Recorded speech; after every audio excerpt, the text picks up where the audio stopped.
السلام علیکم ورحمۃ اللہ وبرکاتہ۔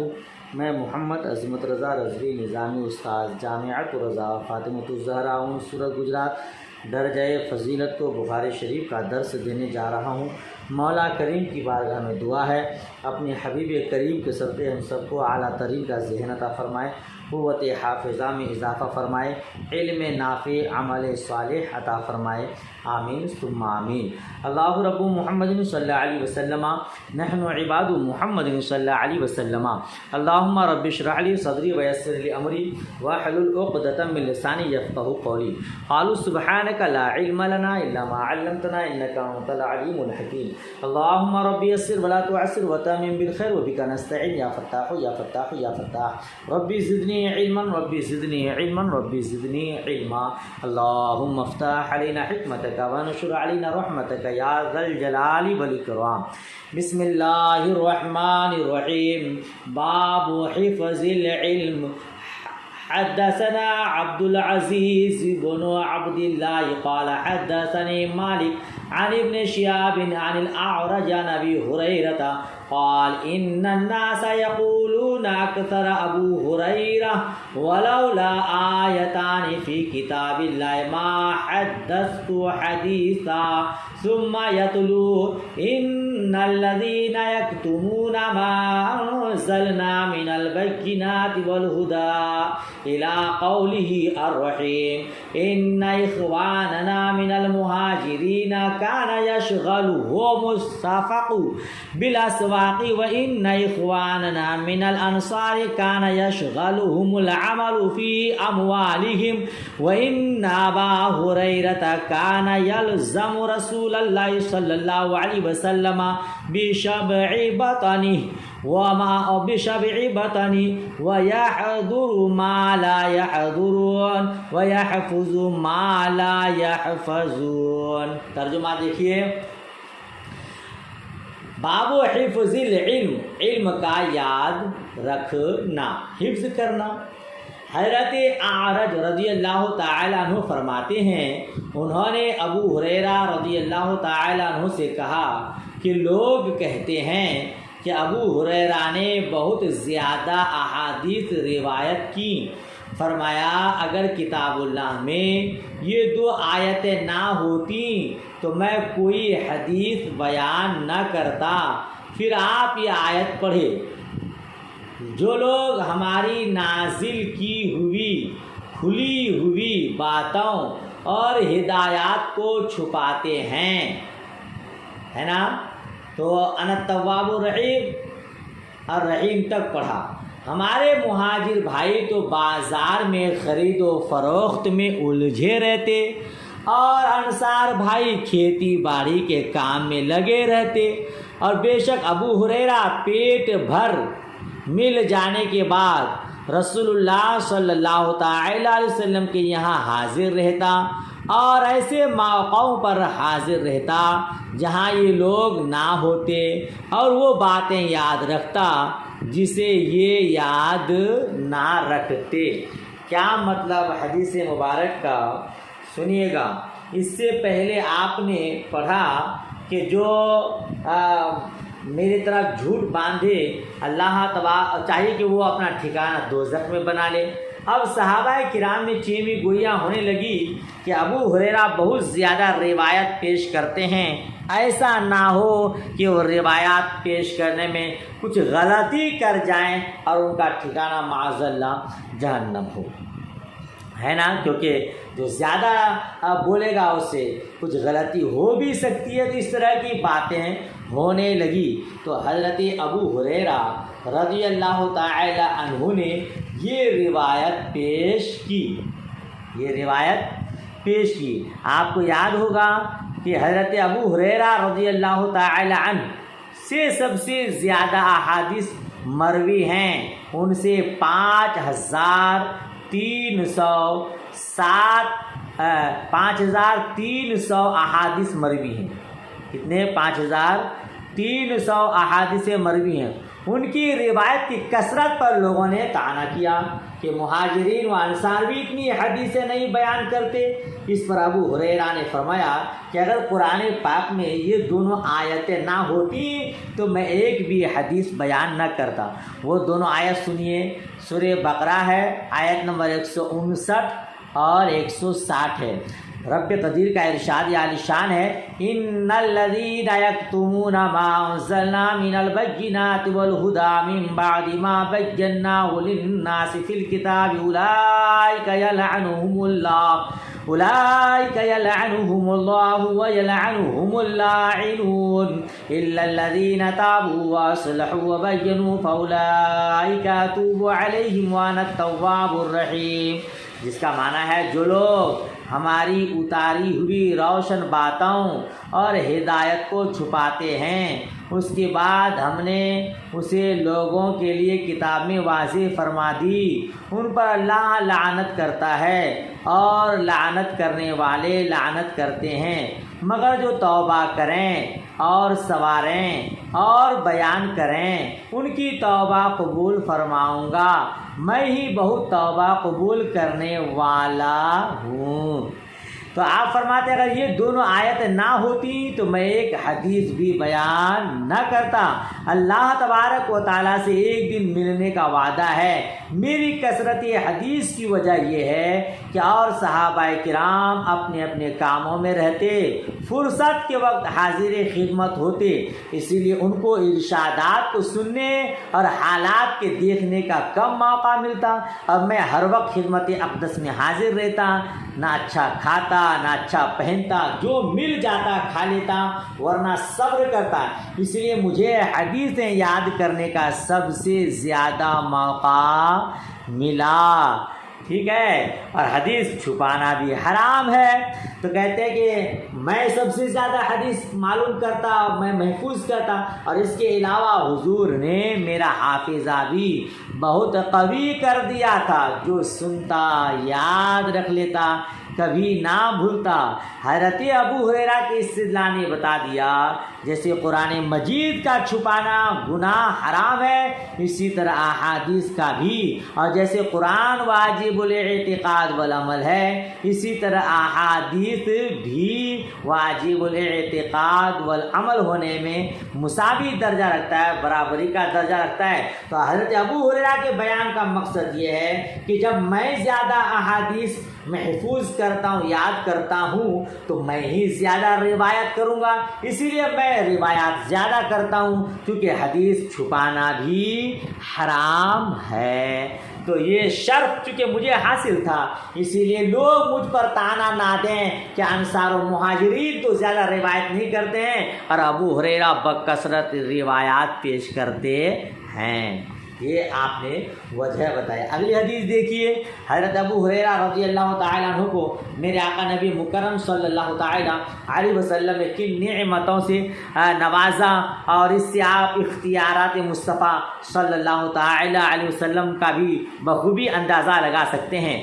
حدیث دیکھیے، یہ بھی حضرت ابو ہریرہ رضی اللہ تعالیٰ عنہ ہی سے روایت ہے، قال قلت یا رسول اللہ انی اسمع منک حدیثا کثیرا انساہ، قال ابسط رداءک فبسطته فغرف بیدیہ ثم قال زمی فزممته فما نسیت شیئا بعد۔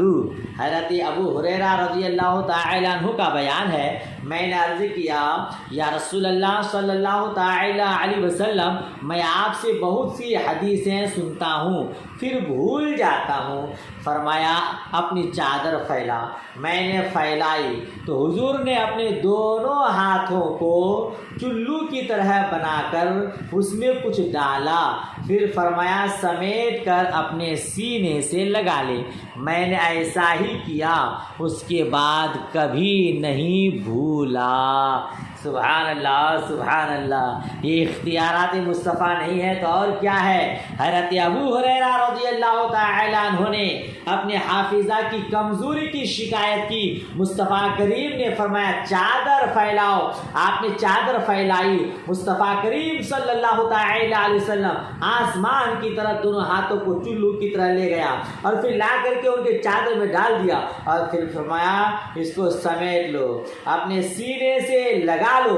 آپ نے سینے سے لگا لیا تو حضرت ابو ہریرہ کا بیان ہے، تب سے میں جب بھی کوئی بات سنتا حضور سے وہ یاد رکھ لیتا، بھولتا نہیں ہے۔ یہ صحابیہ دیکھ رہے ہیں بظاہر کچھ نہیں عطا کر رہے ہیں، مگر آپ کا ایمان ہے کیونکہ آپ صحابی ہیں، وہابی نہیں ہے، آپ کو یقین کامل ہے مصطفیٰ کریم دے رہے ہیں، ہمیں نظر بھلے نہیں آ رہا ہے مگر عطا کر رہے ہیں۔ تبھی تو میرے پیر و مرشد حضور تاج الشریعہ علیہ الرحمٰن نے بارگاہ رسالت میں عرض کیا، جہاں بانی عطا کر دیں، بھری جنت ہبا کر دیں، نبی مختار کل ہے، جس کو جو چاہیں عطا کر دیں، ہے نا۔ تو مصطفیٰ کریم کو اللہ تبارک و تعالیٰ نے مختار کل بنا کر بھیجا ہے، بظاہر کچھ نظر نہیں آ رہا ہے مگر کتنا دیا یہ دینے والے جانے، کتنا ملا لینے والے جانے۔ حضرت ابو ہریرہ فرماتے ہیں تب سے میں کوئی بات نہیں بھولتا، جب میری یہ خاصیت مجھ کو مصطفیٰ کریم نے عطا کی، میں حضور کی بارگاہ میں موجود رہتا اور حدیثیں سنتا، حالات کو محفوظ کرتا، تو میں زیادہ نہیں بیان کروں گا تو بھلا کون بیان کرے گا، ہے نا۔ تو مصطفیٰ کریم نے آپ کو عطا فرما دیا تھا، آپ وہیں رہتے تھے، اسی لیے آپ ہی زیادہ روایات بیان کیے ہیں، لہذا لوگوں کو طعنہ دینے کی ضرورت نہیں ہے۔ اچھا دیکھیے، میں نے کہا کہ چادر سمیٹ لو، اپنے سینے سے لگا لو، یہاں سینے کا لفظ یا اس کا معنی تو موجود نہیں ہے، لیکن دوسرے کتاب البیوع مضارعات میں صاف ہے کہ جو بھی چادر پھیلائے یا اس کو یہ انعام ملے گا، اور اس میں ہے کہ اپنے سینے سے چمٹا لو۔ اسی لیے میں نے سلیس ترجمہ لگایا، دوسری روایات کے حساب سے بھی اپنے سینے سے لگا لیا، پھر اسے بھولا نہیں۔ اللہ پاک ہمیں بھی ان کا صدقہ عطا فرمائے۔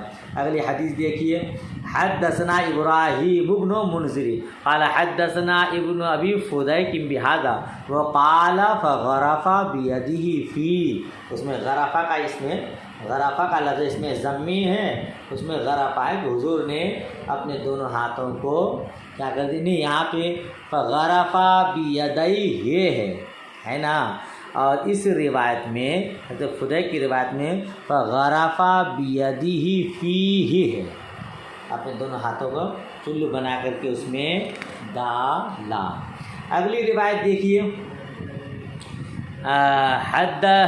یہ بھی حضرت ابو ہریرہ رضی اللہ تعالی عنہ ہی کی حدیث ہے، عن ابی ہریرہ قال حفظت من رسول اللہ صلی اللہ تعالی علیہ وسلم وعاءین فاما احدہما فبسطته واما الاخر فلو بسطته فقطع هذا البلعوم قال ابو عبد الله البلعوم مجرى الطعام۔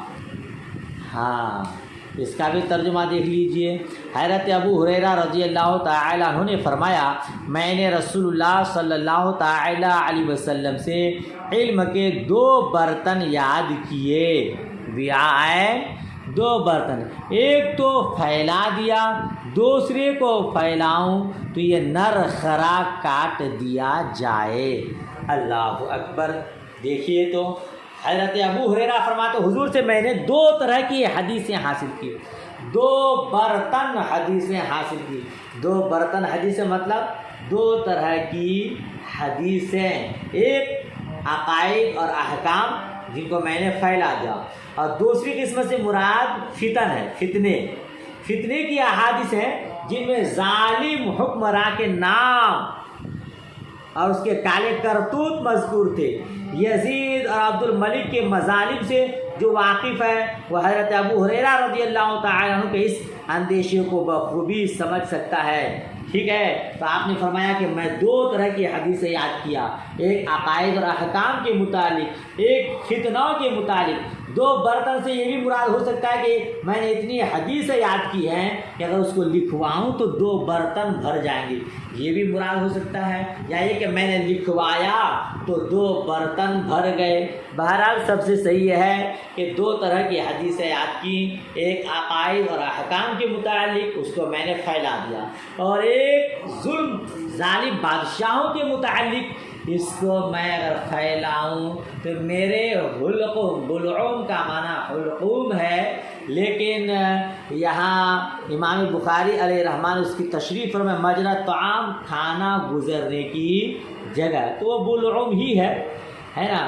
تو کہتے ہیں کہ یہ دوسرے طرح کی حدیثوں کو اگر میں بیان کروں تو میرے حلق کاٹ دیے جائیں گے، یعنی میں ذبح کر دیا جاؤں گا۔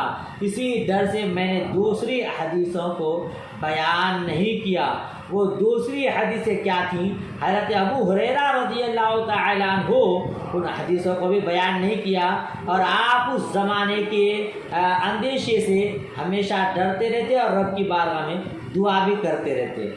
جی آپ صلی اللہ تعالیٰ فرماتے ہیں میری امت کی بربادی قریش کے لونڈوں کے ہاتھوں ہے، اور دعا فرمائی انی اعوذ باللہ من رأس 60 و امارت الصبیان، میں 60 کی ابتدا اور لونڈوں کی بادشاہ سے اللہ کی پناہ مانگتا ہوں۔ اللہ عز و جل نے ان کی دعا قبول فرمائی، 7 ہجری سے پہلی وصال فرما گئے۔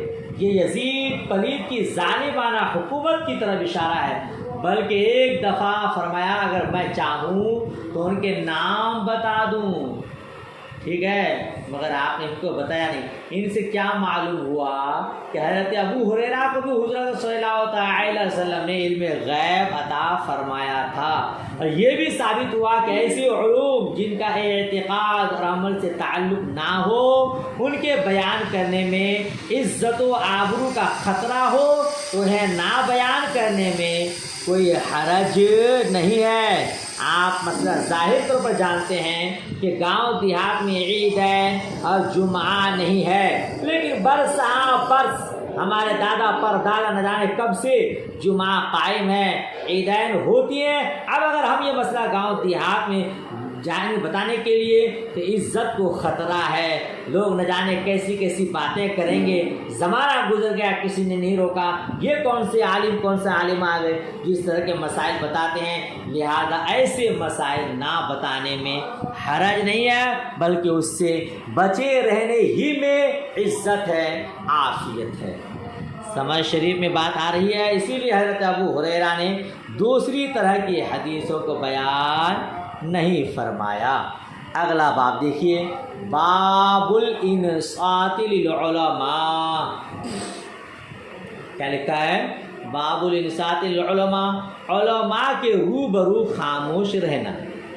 علماء کے سامنے، جی لوگ بتاتے نا اولیاء کے سامنے دل سنبھال کے جانا چاہیے، اور علماء کرام کے سامنے زبان سنبھال کے جانا چاہیے، فتویٰ ظاہر پہ لگتا ہے۔ دیکھیے حدیث، حدثنا حجاج قال حدثنا شعبۃ قال اخبرني علي بن مدرك عن ابي زرعه عن جرير ان النبي صلى الله عليه وسلم قال له في حجة الوداع استنصت الناس فقال لا ترجعوا بعدي كفارا يضرب بعضكم رقاب بعض۔ علماء کے روبرو خاموش رہنا۔ حضرت جریر رضی اللہ تعالیٰ عنہ فرماتے ہیں رسول اللہ صلی اللہ تعالیٰ علیہ وسلم نے حجۃ الوداع میں ان سے فرمایا لوگوں کو خاموش کراؤ، تو فرمایا میرے بعد ایک دوسری کی گردنیں مار کر کافر نہ بن جانا۔ کیا کرنا؟ کافر نہ بن جانا۔ یہ حجۃ الوداع کے ایک لمبے خطبے کا ایک ٹکڑا ہے جس کا کچھ حصہ اس سے پہلے گزر چکا ہے حدیث نمبر 57 میں۔ اس حدیث پر کچھ لوگوں نے یہ شبہ وارد کیا ہے کہ اس میں لہو زائد ہے، اس لیے کہ علامہ ابن عبد البر نے فرمایا حضرت جریر حجۃ الوداع کے بعد وصال مبارک سے 40 دن پہلے مسلمان ہوئے، یہ حجۃ الوداع میں موجود نہ تھے، لیکن صحیح ہے کہ یہ حجۃ الوداع سے پہلے اسی سال رمضان میں مسلمان ہو چکے تھے۔ بہرحال اس کا کیا مطلب اس حدیث کا؟ حدیث کا مطلب ہے کہ میرے بعد پلٹ کر کافر نہ ہو جانا۔ کافر نہ ہو جانے سے حقیقی معنی بھی مراد ہو سکتا ہے کہ اسلام چھوڑ کر کفر اختیار مت کرنا، اسلام پر ثابت رہنا، اور مسلمانوں کی جان و مال کو مباح مت جاننا کہ ان سے لڑائی کر کے انہیں قتل کرو اور مال چھینو، اور اس کا بھی احتمال کہ مراد یہ ہے کہ کافروں جیسے مت ہو جانا کہ مسلمانوں کو قتل کرو، ان کا مال چھینو، اس لیے کہ مسلمان کے جان و مال کو مباح جاننا مسلمان کا کام نہیں، کافروں کا کام ہے۔ ٹھیک ہے، اس حدیث میں غیب کی خبر دینا ہے، ان عظیم فتنوں کی طرف اشارہ ہے جو افتراق بین المسلمین کی شکل میں نمودار ہوئے۔ خود مسلمانوں نے مسلمانوں کو کافروں کی طرح قتل کیا، ان کے مال کو مباح جانا۔ بنی امیہ بن عباس ریزوں جنگوں سے لے کر تیمور لنگ نادر شاہ درانی کے حوادث اس کی صداقت کی دلیل ہے۔ مصطفیٰ کریم نے بہت پہلے ارشاد فرما دیا کہ میرے گزر جانے کے بعد تم ایسے کام انجام نہیں دینا جو کافروں کا کام ہے، جیسے کافر لوگ اپنے کام کو انجام دیتے ہیں، یا یہ کہ تم ضروریات دین کا انکار نہ کرنا۔ ان ساری چیزوں کی طرف آپ نے پہلے اشارہ کیا، اور جو باتیں آپ نے کی وہ بعد میں ہو کر رہی۔ اللہ تبارک و تعالی ہم سب کو نیک ہدایت فرمائے۔ چلیے آج کا سبق یہی رہنے دیتے ہیں، اگلا اگر پڑھائیں گے تو یہ سبق بہت آگے بڑھ جائے گا۔ دعائے خیر میں یاد، جو سمجھ میں نہ آئے پوچھیے گا۔ اللہ حافظ، خدا حافظ۔